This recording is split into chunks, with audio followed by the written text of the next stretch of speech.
በፒኩሩና ኩሊስ ኢንተርቴይንመንት የተዘጋጁ ያልታተሙና በሌሎች ለህትመት የበቁ የስነ ጽሑፍ ስራዎች በአዲስ ዓለም ዩቲዩብ ትረካ በድምጽ ይቀርባሉ። አሁን ያልታተመና እውነተኛ ታሪክን መሰረት ያደረገ አጭር ልቦለድ ይቀርባል። ርዕስ አማዲየስ፣ የመጀመሪያው ክፍል። ጸሐፊና አዘጋጅ ምስራቅ በቀለ። የተዘጋጀበት ቀን መስከረም 6 2018 ሐረር።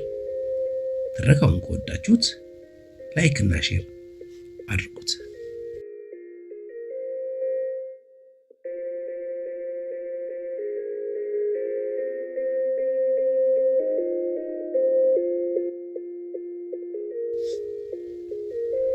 አማዲየስ ከሁለት ክፍለ ዘመን ገደማ በፊት አንድ ጎልማሳ ሰው በስውር በአንድ ታዳጊ ወጣት ላይ ፈጽሞት የነበረው ወንጀል ህሊናውን እረፍት ነስቶ ስለነበር በራሱ ፍቃድ በሀገሩ ባለው ትልቅ ወህኒ ቤት የቀረቡት የሚሆን ለማሳለፍ ወስኖ ገብቶ ነበር። ሆኖም በእስር ላይ እየቆየ ሲሄድና የፈጸመው ወንጀል ክብደቱ እያየለበት ሲመጣ በእስር መቆየቱ ብቻ በቂ ሆኖ አላገኘውም። የህሊና ወቀሳና ጸጸት እረፍት አልሰጠው። በዚህም ራሱን በሞት ለመቅጣት ይወስናል። የምጠቅም ሰው አይደለሁም፣ ጭራሽ መፈጠርም አልነበረብኝም፣ ራሴን ማጥፋት አለብኝ እያለ በቀንና እንቅልፍ በሌለው ሌሊት ውስጥ ሆኖ ሲያወጣና ሲያወርድ ቆየና በመጨረሻም ለራሱ የሞት ፍርድ ሰጠ።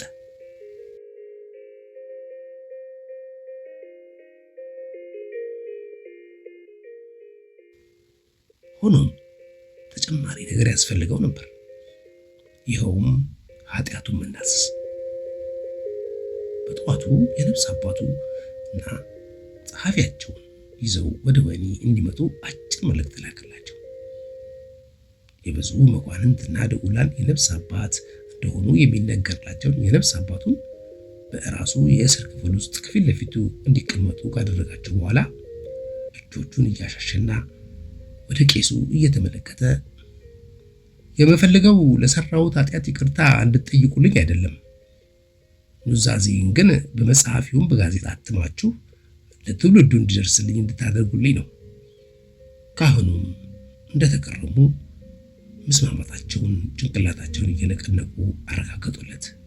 ጸሐፊያቸውም የሚሰማውን ሁሉ ምንም ሳያስቀር በወረቀቱ ላይ ለማስፈር ተዘጋጅቶ ተቀመጠ።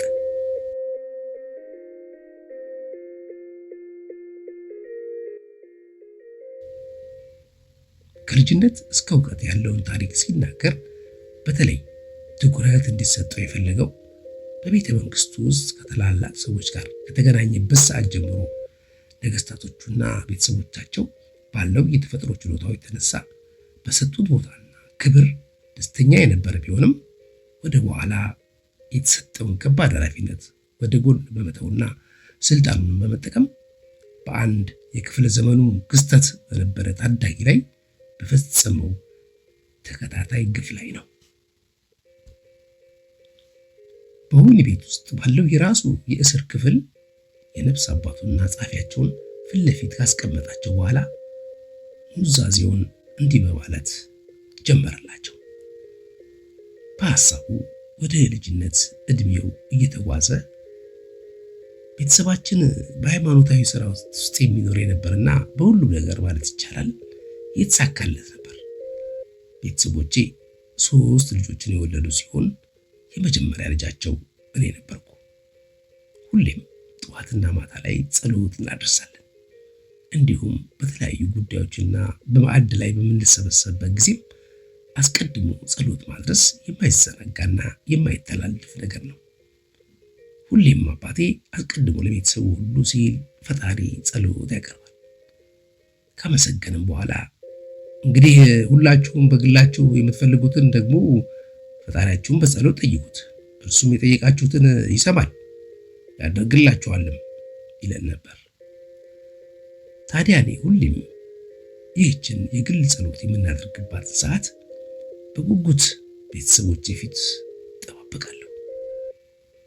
ከገበታው ፊት ራሴን ዝቅ አድርጌ በውስጤ የማጸነው ነገር ነበረኝ።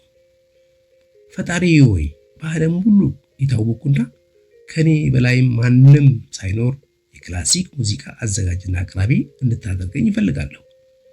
ይህ ከሁሉ የሚበልጠው ለፈጣሪ የማቀርበው ጥያቄ ነበር። በዛው ልክም የሙዚቃ ትምህርቴን አጥብቄ መከታተል ጀመርኩ። ፈጣሪም ሰማኝ። ያሰብኩትና የምፈልገውን ደረጃ ላይ ደረስኩ።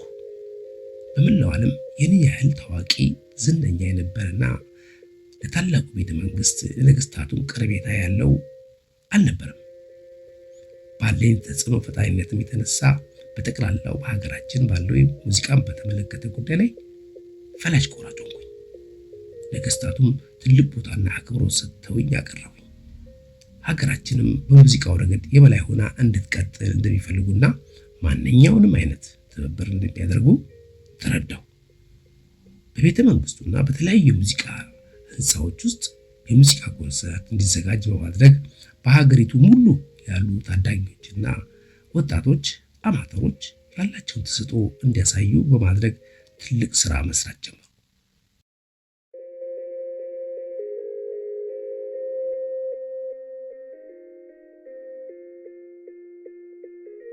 በታላቁ ቤተ መንግስት በተከታታይ የሚቀርቡ ኮንሰርቶች በታዳጊዎች መቅረቡን ነገስታቶቹ ተደሰቱበት። በዚህም የተነሳ የእረፍት ቀኖች በታዳጊዎችና በወጣቶች አማተሮች ደምቆ መዋል ጀመረ። በዚህ መሃል ነው እንግዲህ ነገሩ የተፈጠረው። በአንደኛው ቀን ላይ ልዩ ዝግጅት በቤተ መንግስቱ ሲደረግ ከሌሎች ሀገሮች ጭምር ትልልቅ እንግዶች ተጋብዘው ነበር አለና ታላቁ የሙዚቃ ሰው አቀርቅሮ በእንባ የተሞሉትን አይኖቹን ካባበሰ በኋላ ተመልሶ ቀና አለና ዘግናኝ ታሪክ የጀመረበት ያለውን መተረክ ቀጠለ። በአንደኛው የእረፍት ቀን የሀገራችን ወጣትና ታዳጊዎች ያላቸውን ታለንት ለእንግዶችና ለመኳንንቱ፣ ለልዑላኑ፣ ለነገስታቱ እንዲያቀርቡ ተብሎ በቤተ መንግስቱ ባለሟሎች የቀረበ ጥያቄ ነበር። በእንዲህ ያሉ ዝግጅቶች ላይ ትልልቅ ታለንት ያላቸው ወጣትና ታዳጊዎች እየፈሉ መምጣታቸው የቤተ መንግስቱን ሰዎች አስደስቷል። በዚህ ልዩ ቀን ተብሎ በተዘጋጀው የሙዚቃ ድግስ ላይ እንግዶችና ተጋባዦች ቦታቸውን ይዘው የንጉሱን የንግስቲቱን መምጣት እየጠባበቁ ነበር። በዚህ ሰዓት ታዲያ እኔ በቤተ መንግስቱ መተላለፊያዎች ላይ የተዘዋወርኩ አንዳንድ ነገሮችን እያየው ነበር። በየክፍሎቹ በጥሩ ሁኔታ የተዘጋጁ ባህላዊና ዘመናዊ ምግብና መጠጦች ይታያሉ። በአንደኛው ክፍል ውስጥ ባለ ጠረጴዛ ላይ የተቀመጠች ፍራፍሬ ብዛት ያላቸውና የሚያስጎመጁ ናቸው። ወደ ውስጥ ዘልቄ በተለይ ምራቄን እንድውጥ ያደረገኝን አንድ አፕል አነሳውና ለመግመጥ ወደ አፌ እጄን እያስጠጋው ሳለ ሁለት የ10 እና የ12 ዕድሜ ያክል የሚሆናቸው ወንድና ሴት ወደ አለሁበት ክፍል እየተሯሯጡ ገብተው ፍራፍሬ የተጫነውን ጠረጴዛ እየዞሩና እየተሳሳቁ መጫወት ቀጠሉ። እኔም እንዳያዩኝ ብዬ በረጅሙ የመስኮት መጋረጃ ተከልዬ ጠበቅኳቸው። ጠረጴዛውን ሁለቴ ከዞሩ በኋላ ልጁ ወደ ጠረጴዛው ስር ስለገባ ልጅቷም ተከትለው ገባች። በአንደኛው በኩል ይወጣሉ ብዬ ጠብቄ ነበር። እነሱ ግን አሁንም እየተሳሳቁ ዘገዩ። የጠረጴዛው ልብስ ረጅም ስለነበረ ምን እያደረጉ እንደሆነ ማየት አልቻልኩም።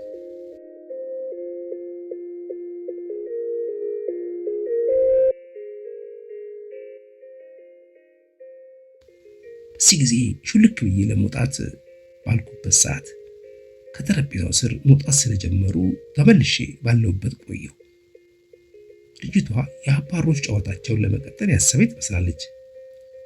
በጠረጴዛው ስለተከመሩት ፍራፍሬዎች ምንም ደንታ አልነበራቸው። ወዲያው ከወደ አዳራሹ አንድ ክላሲክ አዲስ ነው መሰማት ጀመረ።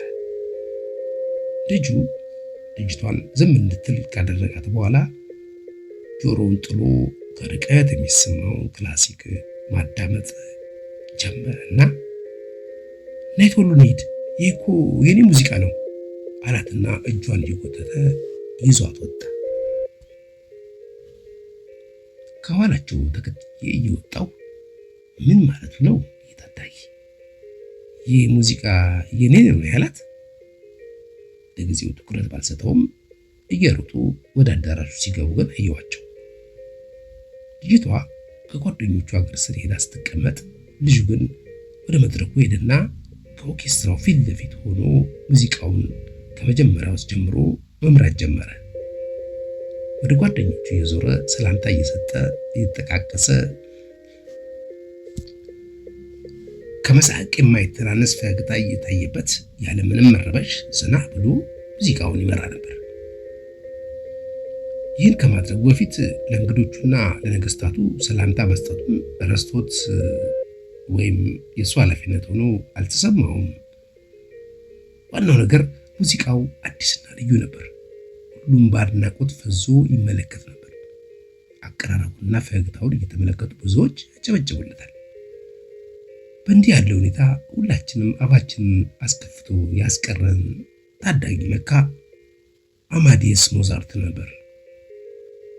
ይህ ልጅ በዚህ ዕድሜው አስገራሚ ንብረት ስጦ ያለው የሙዚቃ ደራሲ፣ አዘጋጅና ኮንዳክተርም ነው።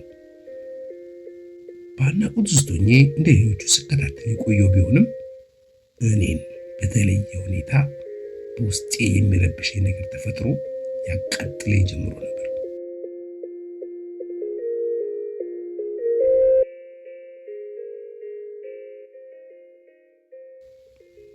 ታዳጊው የተለየ ስጦታ እንዳለውና በተፈጥሮ የተጀረው እንደነበር ለማወቅ ጊዜ አልወሰደብኝም።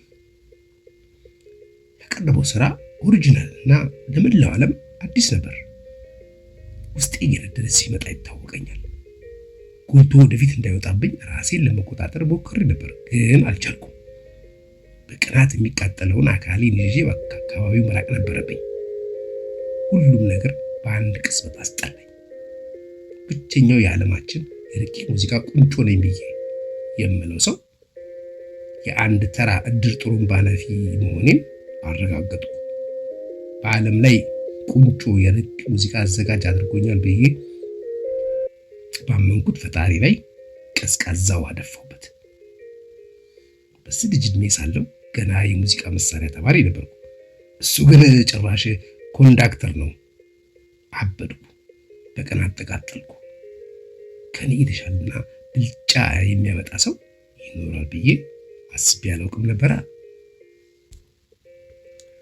እውነታው ግን ከኔ በተሻለ ሁኔታ ብቻ ሳይሆን የክፍለ ዘመኑ ክስተት የሆነና በሚደንቅ መንገድ ሙዚቃ ደርሶና አዘጋጅቶ በማቅረብ የሚመራ አንድ ፍሬ ኮንዳክተር ከአጠገቤ ተፈጥሮ ነበር። ይህን በማየቴ ፈጣሪ በኔ ላይ ክህደት እንደፈጸመብኝ ተሰማኝ። ከኔ ከፍ ያለ ሰው ፈጥሮ ነበር። እርሱም አማዴስ ሞዛርት ነበር። በተከታታይ ጊዜዎች ወደ ቤተ መንግስቱ የመጣ ዝግጅቱን እንዲያቀርብ የማደርገው ችሎታውን ለማነቅና አክብሮት በማሳየት ሳይሆን በዘረጋሁለት የክፋት ወጥመድ ውስጥ ዘው ብሎ እንዲገባልኝ እና የበቀል ስማቴን ለመውጣት ስል ነበር። በተለይና ቀለል አድርጎ የሚያቀርባቸው ስራዎች የበለጠ እያነደዱ ይመጡ። እርሱ ግን ታዋቂ የሆነና ስራዎቹ ላይ እያተኮረ ነበር። በዚህ ጊዜ በእኔ በኩል በቅናት መንቀዥቀዥን ተያይዤው ነበር። ይህን ታዳጊ የሙዚቃ ስራው እንዲያስጠላውና ጭራሹንም እንዲተወው የተለያዩ የተንኮል ዘዴዎችን፣ ወጥመዶችን ማዘጋጀቴን ተያያዝኩት። ራሴን እረፍት ነስቼ ታዳጊውንም እረፍት መንሳት ጀመርኩ። በማር የተለወሰውን ክፋት ይዤ ወደ ልጁ የግል ህይወት ውስጥ ሰው ብዬም ገባሁና ተሳካልኝ። ማንም ያደርገዋል ተብሎ የማይታሰበው ክፋት የክፍለ ዘመኑ ክስተት በሆነው አማዲየስ ላይ በመፈጸም ጀመሩ። የኔን አካሄድ ያልተረዱትንና ታዳጊውን ከልባቸው ሲደግፉትና ሲያደንቁት የነበሩትን የቤተ መንግስቱን መኳንንቶች፣ ነገስታቶችን ጭምር እንዲሁም በአካባቢ ያሉ የልጁን ቅርብ ሰዎች ይዤ በማይጠረጥሩት መንገድ የክፋት ስራዬና ተንኮል ተሳታፊዎቹ እንዲሆኑ አደረኳቸው። ገና ተናግሬ ያልጨረስኳቸውን የክፍለ ዘመን ወንጀል ስፈጽምበት የነበረው ታዳጊ ለካ አማዴስ ሞዛርት ነበር አለና ሰውየው እንባ ባቋሩ አይኖቹ እንዳሁልቶ ነው ተቀምጠው የሚሰሙትን ኑዛዜ ተቀባዮቹን ቀና ብሎ ተመለከታቸው። አድማጮች ክፍል 1 ተጠናቋል። በክፍል 2 እስከምንገናኝ ሰላም ሁኑ።